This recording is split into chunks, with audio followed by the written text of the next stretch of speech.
www.lukoyeba.info. Pour obtenir des infos, pour être vite à la page, consultez Lukoyeba.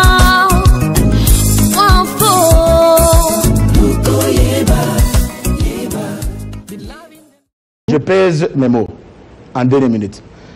La MONUSCO avait promis de donner 80 avions pour la logistique. Ils ont donné combien? 23. Et ils ont changé 21 jours.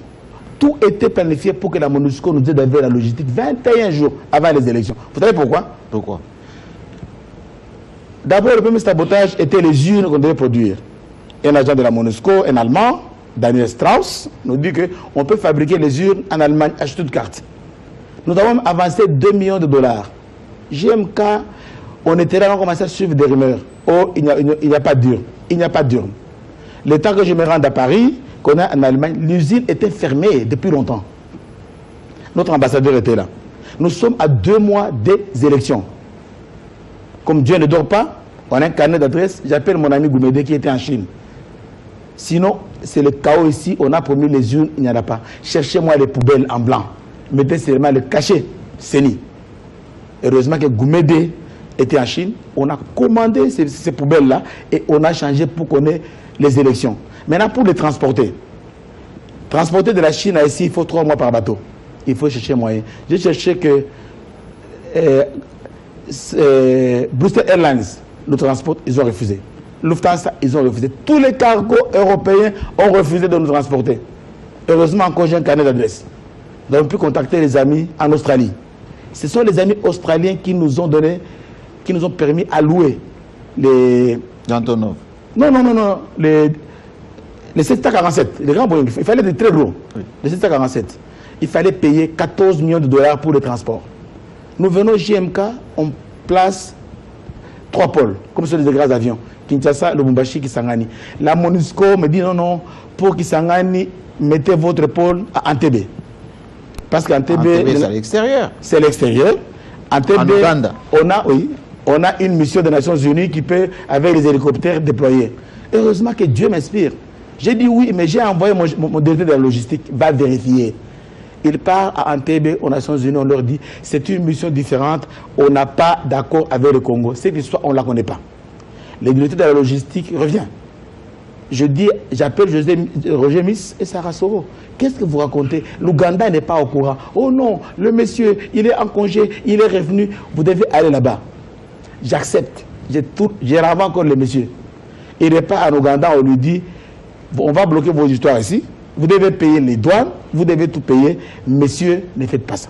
Et c'est comme ça que j'ai unilatéralement décidé de mettre le pôle d'atterrissage à Kisangani. Et la MONUSCO était mécontente. Alors ils arrivent 21 jours avant les élections. Vous n'avez pas respecté notre plan de déploiement, on ne vous donne pas les avions. Prenez seulement 21. À 21 jours. Mais grâce à la coopération régionale, j'ai demandé au chef de l'État, j'ai eu accès au président dos Santos. Et l'Angola m'a donné une vingtaine d'hélicoptères et une dizaine d'avions. Je suis descendu en Afrique du Sud. Je suis allé voir le président Jacob Zuma. Je lui ai expliqué, papa, on a un problème. L'Afrique du Sud a donné une dizaine d'hélicoptères, même d'hélicoptères qui volent de nuit, pour sauver la situation.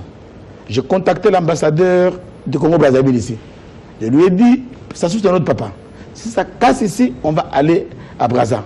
Le président s'assoit dit qu'il n'a pas d'hélicoptère. Il a donné un hélicoptère avec son équipage. Et c'est comme ça qu'on a pu déployer le matériel contre la volonté de la communauté internationale qui ne voulait pas de ces élections-là.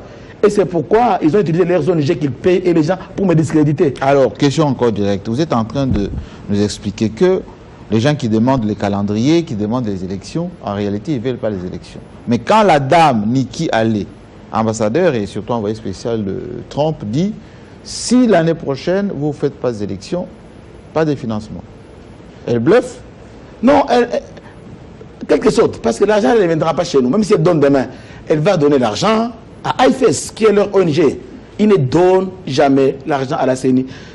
Je parle en français, n'est-ce pas? Ils ne donnent pas l'argent à la CENI, ils donnent à leurs ONG. Comme me contredisent ici, cet argent ne tombe pas chez nous. Cet argent sert à quoi? Aux ONG, ça sert à quoi? IFES lui fait l'éducation civique et électorale. Ils font leurs images, ils circulent, on voit les images partout, les dessins animés pour montrer comment vous... Non, ils font un bon travail. Je ne le nie pas. Ils font un bon travail d'éducation civile. Conscientisation. Oui, mais ça ne passe pas par la CENI. Elle devait dire que sinon on ne donnera pas l'argent à NDI. Même l'argent qui vient de la communauté européenne ne tombe pas chez nous. C'est eux-mêmes qui les dépensent. Ils ont dépensé combien? Combien resté au solde en banque? Dans quel compte l'argent tombe? La CENI n'est pas au courant. Peut-être qu'ils le font avec Nanga aujourd'hui. Avec Manuel, ils ne l'ont pas fait. Avec moi, ils ne l'ont pas fait. Goy Mulunda, revenons à l'accord de Saint-Sylvestre. Oui. Vous avez dit que pour vous, cet accord est mort, il n'existe plus. D'ailleurs, Jean-Pierre Bemba dit, il ne faut plus penser Genval, il faut une nouvelle coalition maintenant de la classe politique, notamment de l'opposition, pour avancer. La question est beaucoup plus directe. Pour qui travaille la société civile ici au Congo? Vous avez été dans la société civile. La société civile au Congo, elle répond plus à ceux qui leur donnent de l'argent de l'extérieur. Et c'est pourquoi moi j'ai toujours dit qu'il faut que notre gouvernement développe le moyen de financer la société civile. Les gens qui veulent que les gens aillent dans la rue aujourd'hui, je voudrais aller à ça. Pourquoi ces gens tiennent à l'accord de la Saint-Sylvestre? Oui. C'est parce qu'ils tiennent à la violence au 31 décembre. Ils veulent envoyer les gens dans la rue pour que les Congolais meurent. Et quand les Congolais meurent, ils sont contents. Mais les gens disent qu'ils veulent les élections. Pourquoi vous ne voulez pas qu'il y ait des élections? C'est la réalité. Je l'ai dit. Les contraintes logistiques présentées par la CENI. Nanga a été reconnu expert en élection par notre représentation nationale au Palais du Peuple. On doit l'écouter. Lui dit que c'est impossible cette année.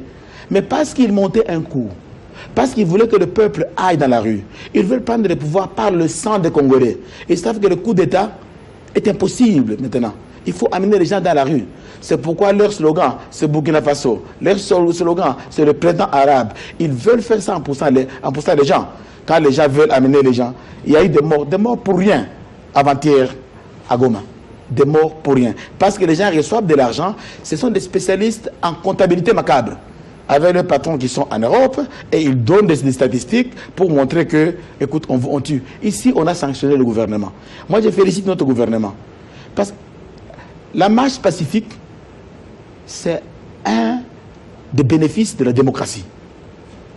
C'est un des bénéfices. Dans chaque démocratie... Il faut que les gens manifestent quand même pour exprimer... Pacifiquement. Oui. Mais chez nous au Congo, a-t-on eu un jour une manifestation pacifique? Non. Ils sortent, c'est pour casser, c'est pour tuer et c'est faire tuer. L'État a la responsabilité de protéger la vie. Maintenant, la communauté internationale qui veut qu'il y ait trouble ici, qu'il y ait bain de sang, écrive. L'Union européenne condamne le fait qu'on a empêché les manifestations parce qu'on a empêché les morts. Ils veulent que le pouvoir vienne, qu'il puisse se monter sur les sangs de Congolais. Et moi, j'ai dit JMK, il n'y a pas une différence entre les gens qui prennent les armes, les rebelles en brousse, et ceux qui appellent les gens à aller dans la rue. Parce que... Mais vous êtes en train de condamner vos propres collègues, hein, la Senko et tout ça, qui dit Congo Téléma, allez vous faire entendre. Mais c'est des rebelles, c'est des rebelles. Parce que les gens qui prennent les armes amènent à la mort, les gens qui prétendent sortir pour tuer ici amènent à la mort. Donc moi je les mets sur la même catégorie. C'est des rebelles. Et ils doivent être traités de la même manière. J'avais demandé ici, l'ambassadrice des États-Unis vient de partir. Elle a dit que les élections c'est l'année prochaine. Qu'est-ce qui empêche les évêques de Nasenko? Qu'est-ce qui empêche le CENSA? Qu'est-ce qui empêche les comploteurs du centre interdéocésain de dire que c'est vrai? C'est clair, il n'y a pas d'élection, mes amis. Attendons l'année prochaine. C'est ce que moi j'attends, JMK. Je ne m'arrêterai pas à demander ça. Mais pourquoi ils ne le disent pas? C'est parce qu'ils veulent. Je vais dire quelque chose, JMK, aujourd'hui. Moi, je pense qu'il y avait un coup qu'on montait depuis avant, mais heureusement que j'étais le premier à le dire. Imaginez-vous, on arrive au 31 décembre. C'est le fait Tshisekedi qui est président du CENSA. Il allait s'autoproclamer. Tout le monde a échoué. Maintenant, c'est moi le président du CENSA qui conduit la transition. Et personne n'avait dit, c'est pourquoi vous comprenez, il commençait à monter. Non, c'est la Constitution, non, c'est l'accord maintenant. La légitimité vient de l'accord. Il montait un coup. Et aujourd'hui, le président du CENSA, il vient de l'opposition. Est-ce qu'il n'y a plus opposants que le Nyako dans ce pays? Non. Il n'y a plus opposants que Tibala aujourd'hui? Non. Parce qu'ils ont des marionnettes qu'ils ont préparées pour aller prononcer ce coup-là, le 31 décembre. C'est pourquoi je dis que les gens qui se respectent, qui ne parlent plus de cet accord-là.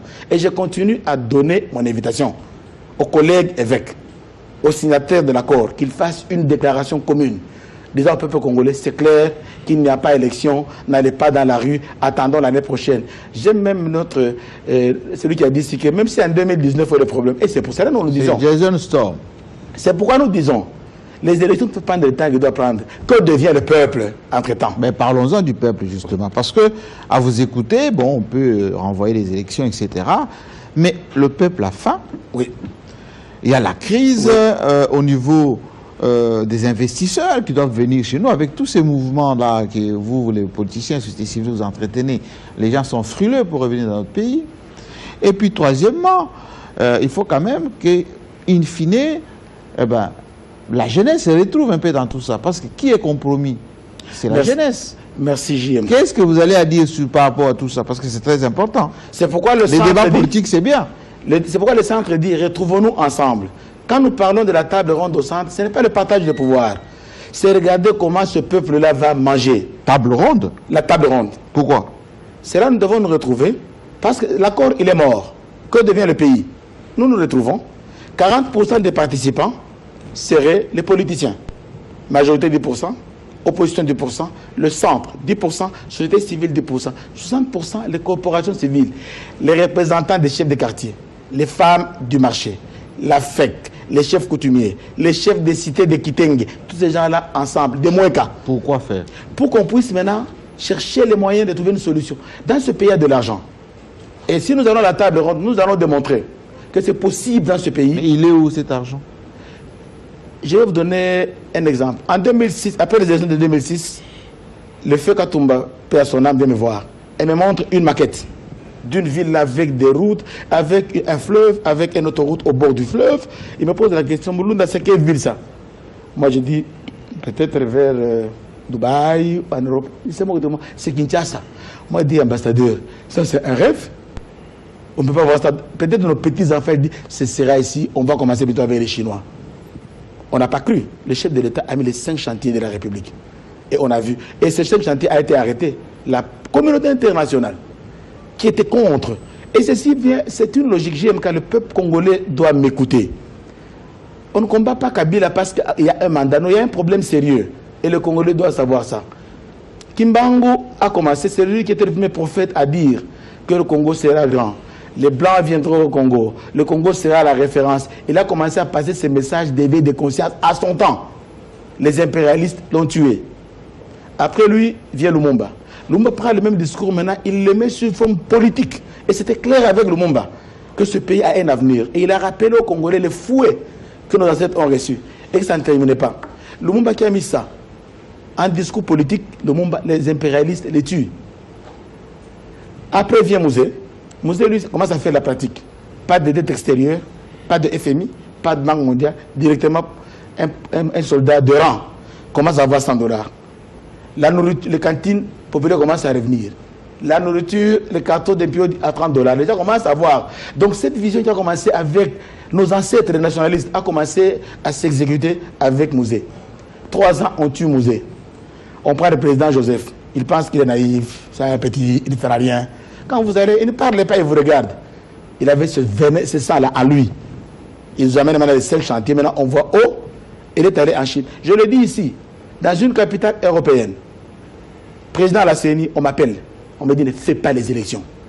Comment ça? Écoute. C'est la démocratie. Écoute, arrête ces élections-là, reporte-les. Moulounda, on va te dire parce que tu es notre homme. Bon, j'ai écouté, qu'on me dise d'abord le secret. Nous voulons que Kabila parte. On a aidé en 2006. On a financé les élections à 90%. Après avoir été élu, il a tourné vers les Chinois. Ça, on me dit à moi. Et donc, ils combattent Kabila parce qu'il a... C'est le contrat chinois. Mais tout le monde travaille avec les Chinois. Mais ils ne veulent pas que le Congo, les richesses du Congo les intéressent. Pour eux, commencent à les prendre. Et pourquoi j'ai dit les Congolais, ouvrez les yeux. Au ciel, nous allons être fouettés, sérieusement, tous les Congolais. Pourquoi? Parce que Dieu nous a donné les richesses. On ne les utilise pas. Ce n'est pas à Dieu de ça. Alors répondez à ma question, d'où vient l'argent? L'argent viendra de là. Nous devons reprendre que les mines des Congolais reviennent aux Congolais.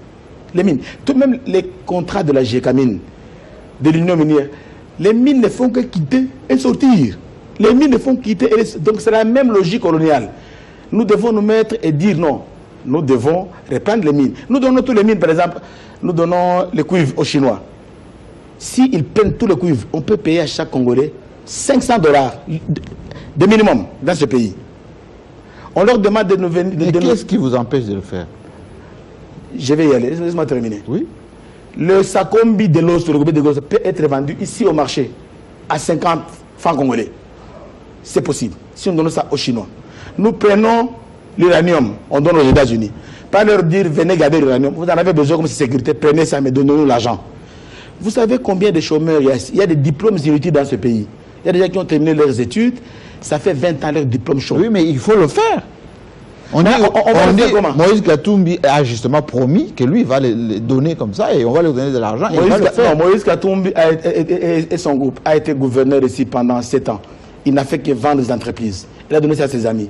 Et je sais que le contrat qu'il fait là-bas pour le soutenir, qui envoie les gens ici faire de la pression, il leur a promis les minéraux. Oui. Du Pranda Tengeforum. Oui. Et ça, nous, on ne veut pas ça. Kolwezi, tout ça. Nous voulons que les minéraux reviennent au Congo. Et c'est pour cela que je suis en train de condamner les gens. Parce que le projet chinois, tel que le président l'a conçu, a été arrêté par la pression internationale. La Banque mondiale, on va se retirer. Et le pauvre a dû bloquer ce contrat parce que nous devions avoir une autoroute autour du fleuve. Entre Sosimat et Guetambo, c'était une route en pont. Moi, j'ai vu la maquette. Ce qu'on a aujourd'hui n'est pas ce que Kabila avait en tête. S'il a pu faire ça, c'est Omara. Il peut le faire avec les ventres des gens. Il peut le faire avec l'emploi.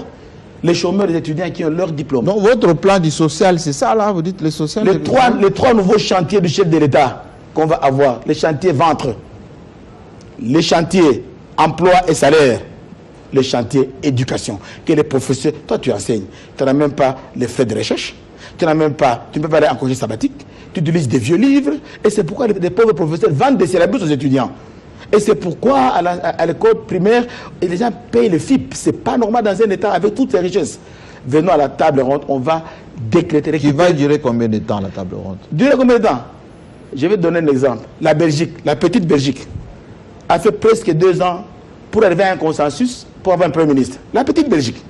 Mais nous sommes le Grand Congo, même si nous faisons 5 ans. Pourvu que les gens mangent. Non, mais on doit aller aux élections, pas organiser des tables rondes qui durent autant de temps. Non, je donne seulement une comparaison. Oui. Ça peut parler de ça, on doit prendre de grandes décisions. Parce que nous devons récupérer, casser tous ces contrats-là miniers. Il faut des textes quand même pour régir. Ah, c'est là où je condamne l'accord de la Cinco. L'accord de la Cinco a aliéné le peuple congolais. L'accord de la Cinco a déplié le peuple congolais. En disant qu'on ne doit pas aller au référendum. Ben oui, mais c'est ça le compromis. C'est le peuple qui est souverain. Il n'y a aucune institution qui est souveraine. Même pas le président de la République, même pas l'Assemblée nationale, même pas le Sénat, même pas les institutions de la démocratie. C'est le peuple qui peut se prononcer. Oui, c'est un accord ponctuel. Non, cet accord est... Parce que les institutions ont failli, donc il faut un accord pour pouvoir gérer une situation d'illégitimité. Si le peuple se prononce, et le peuple ne peut se prononcer que par voie de référendum, nous récupérons nos minéraux, tous les textes caducs, tous les contrats. Il n'y a que le peuple qui peut, parce que le gouvernement sera poursuivi. Le gouvernement s'est engagé. Mais le peuple qui est souverain peut dire, on part, nous allons au référendum, nous récupérons nos minéraux. Vous voulez consulter le peuple pour qu'il récupère les mines? Bien sûr, toutes les richesses. Parce que c'est leur richesse à eux. Le peuple congolais doit manger ses richesses, doit s'habiller. Le peuple congolais doit, les enfants, des millions et des millions de chômeurs qui ont fini l'université, qui n'ont même pas d'espoir. Et vous donnez, quelqu'un vient dire, je suis à la télévision là, quelqu'un est venu pour investir dans le pétrole, avec quelques milliards. Mais lui donne quelques milliards. Et il récolte x8. Non, JMK. Les Angolais, c'est juste de le pétrole. Les Congo, les Brazzavillois, Dubaï. Mais nous, on parle toujours des minéraux sur lesquels nos ancêtres sont morts, nos parents sont morts. Nous disons au centre. Mais qui va adhérer à ces démarches de table ronde avec la consultation du peuple qui doit s'approprier ces richesses? J'ai dit au peuple, quiconque refuse la table ronde, il est contre le peuple. Il est contre le bien-être de la population. Qui est contre que les gens mangent? La misère est grande. Je suis pasteur dans la communauté de Kinshasa. Les gens mangent difficilement. Nous allons aller aux élections entre-temps que les gens comprennent les décisions qui peuvent aider. Et c'est pour cela, le peuple doit se prononcer. Le gouvernement ne peut pas. Le gouvernement s'est lié. Chibala ici, il va échouer. Et il a échoué. Il ne fera rien. Parce qu'il vous prédisez quelque chose, il est en train de travailler. Moi, je vous dis qu'il va échouer parce qu'il est dans un système colonialo-libéré. Parce qu'on est dans la même logique, on va continuer. Qu'est-ce que ça veut dire? S'il n'y a pas la refondation de l'État, que le peuple soit au milieu, que la dignité du Congolais soit rétablie, on sera foutu. C'est pourquoi moi j'ai dit, on doit refaire tous les textes. Nous devons aller au référendum. Nous devons changer la Constitution. Mais si les gens profitent pour dire, écoute, non, on va changer le mandat du président de la République. Moi, je réponds, est-ce que nous serons les premiers dans le monde? Les Américains parlent d'amendement, ce sont des changements de constitution. Oui. Pour que les Congolais mangent. Je suis pasteur. Je vais te ramener dans les livres. Mais ça, c'est des choses qui énervent la population. Hein, non, la population comprendra. Ceux qui ont leurs petits intérêts, qui ont monté, qui ont menti. Non, mais le Congo, ce n'est pas le Rwanda, ce n'est pas le Congo-Brazzaville, ce n'est pas la Côte d'Ivoire, c'est des Congos. Les États-Unis vont changer leur constitution avec les amendements. Nous ne sommes pas les premiers pays. Et ils vont nous empêcher ça parce que nous allons récupérer nos richesses à nous. Ils ne veulent pas. Alors, ils nous mettent dans les interdits. Ils nous mettent dans les interdits. Mais ce sont les clauses verrouillées. Par qui? Par le peuple. Par le peuple. Oui. Quand vous mettez la casserole, ok? Vous mettez la viande dans la casserole. Et vous dites, n'entrez pas là-bas pour aller manger, vous avez faim. Mes amis. Vous allez mourir de faim, pourtant, votre nourriture est dans la casserole. Je voudrais vous donner un passage biblique, parce que je dois me référer à la Bible. Dieu Tout-Puissant, voyant le peuple qui souffre en Égypte, il les libère. Il envoie Moïse. Et dit à Moïse, je vous donnerai un pays où coule le lait et le miel. Oui. C'est là où il y a tout. Quand ils ont commencé à partir, hein, ils ont eu faim. Ils n'ont pas dit, attendons qu'on arrive d'abord là où coule le lait et le miel. Moïse n'a pas dit ça. À Cana. À Cana. Oui. Moïse n'a pas dit qu'attendons, on vous a promis, Dieu Tout-Puissant vous a promis le pays où coule le lait et le miel. Il a dit, non, Seigneur, hein, aide-les. Et Dieu a donné la manne. Nous aussi, Congolais, en attendant qu'on aille les élections, qu'on mange d'abord, qu'on profite de la manne congolaise, qu'on ait à manger. Moi, je serais content que les gens aient à manger, que les étudiants, et que les parents puissent payer, que le salaire minimum arrive à 500 $. C'est possible, c'est possible. Ça, il n'y a que le peuple qui peut le faire. Tous ceux qui sont à l'extérieur, Moïse Katumbi a géré comme gouverneur, Pierre Lumbi, ministre d'État, ils se sont enrichis eux-mêmes. Hein.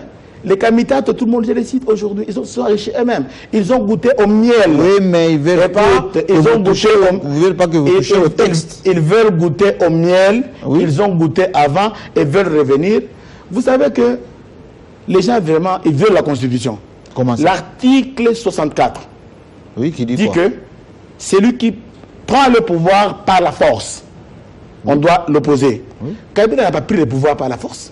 Kabila a été élu, monsieur, je te rappelle. Mais il exercerait s'il ne fait pas les élections. Il va faire les élections. La communauté internationale dit qu'on aura élection, on reconnaît que ce n'est pas cette année. Il ne refuse pas les élections.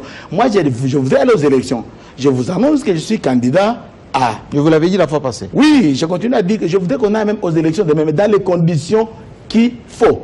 Donc les gens doivent avoir des conditions minimum pour pouvoir aller aux élections. Et pour pouvoir sauver ce pays.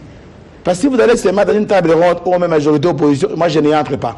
Et le peuple n'aura rien. Dans tous les accords, on n'a pas parlé de lui. Le centre propose cette table ronde pour que l'homme puisse pouvoir, le Congolais vivre dans la dignité. Après, on va les élections. Qui finance votre table ronde? Ça va coûter combien?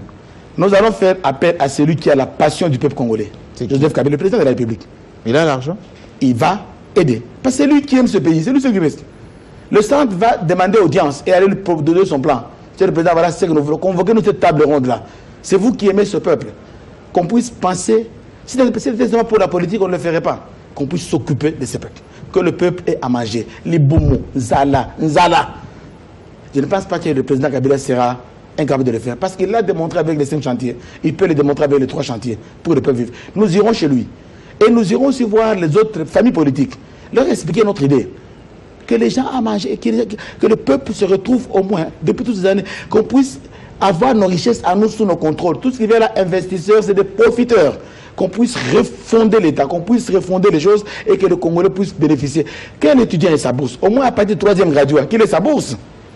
Qu'il ait sa bourse, c'est normal. Les pays qui n'ont pas de ressources comme nous donnent un peu de bourse aux étudiants. Mais chez nous, rien. C'est pas normal. À quoi servent ces richesses? Dieu est fâché, sera fâché contre nous. Merci. Comment vous avez dit ces richesses-là? Merci Ngoï Mulunda. On a retenu la table ronde, on a retenu qu'il faut consulter le peuple pour s'approprier ses richesses, etc. Dernière question, parce qu'on doit laisser, on est en direct, céder la place aux infos. Quelle est votre approche de la diaspora? Est-ce qu'il faut associer également la diaspora à votre table ronde? Ou il faut seulement la faire, cette table ronde, ici à Kinshasa? Donc, je vais d'abord merci pour penser à la diaspora. La diaspora humilie notre pays. Pourquoi? En insultant les autorités, regardez dans les médias, ceux qui vont aux soins, on les menace de les taper. Pas tous, pas tous. Il y a Donc, quelques ceux qui sont individualités. au pouvoir aujourd'hui, si vous n'êtes pas de leur obédience, ce n'est pas normal. Dans tous les pays du monde, il y a l'opposition. Je supplie mes frères de la diaspora qu'ils viennent, on va parler. C'est pas bon que quelqu'un va se faire soigner. Les gens ont peur d'aller en Europe à cause de leurs compatriotes. Ils humilient ces pays. C'est leur honte à eux-mêmes. Vous tapez votre ministre, mais on va dire les Congolais ont tapé leur ministre. Ils n'ont aucune éducation civique, non. Je supplie les compatriotes de la diaspora qu'ils viennent, qu'on parle. Qu'ils viennent. Je sais qu'il y a des enfants. Il y a des diplomates qui n'ont pas été payés pendant 20 ans, qui sont morts là-bas. Les enfants restés dans la rue, c'est vrai, ils ont une colère. Mais est-ce qu'on doit la mettre? Qu'on vienne parler ensemble. Qu'ils viennent, qu'ils soient à la table ronde. Le centre propose cette table ronde. Que tout le monde vienne. Au lieu de taper les gens commencent à se cacher. Ils ne peuvent plus aller dans les magasins. Est-ce qu'il faut les associer au vote ou pas? Moi, c'est des Congolais. Si d'autres pays les font, pourquoi pas? Et c'est des Congolais. Ils ont droit de se décider sur le dirigeant. Ils ont droit. Il ne faut pas les écarter. Merci beaucoup, Ngoï Mulunda. On laisse donc cette émission à votre disposition. Quand vous le décidez, on l'invitera encore pour qu'il nous donne plus de précisions par rapport à ces idées qu'il vient d'avancer de la table ronde, mais également en ce qui concerne la consultation du souverain primaire qui doit s'approprier ses richesses et changer des textes qui dérangent pour que notre pays ne puisse pas aller de l'avant. Merci. Merci, Jim. Et dans quelques instants, c'est les infos sur votre chaîne et puis on se retrouve très prochainement avec le même plaisir.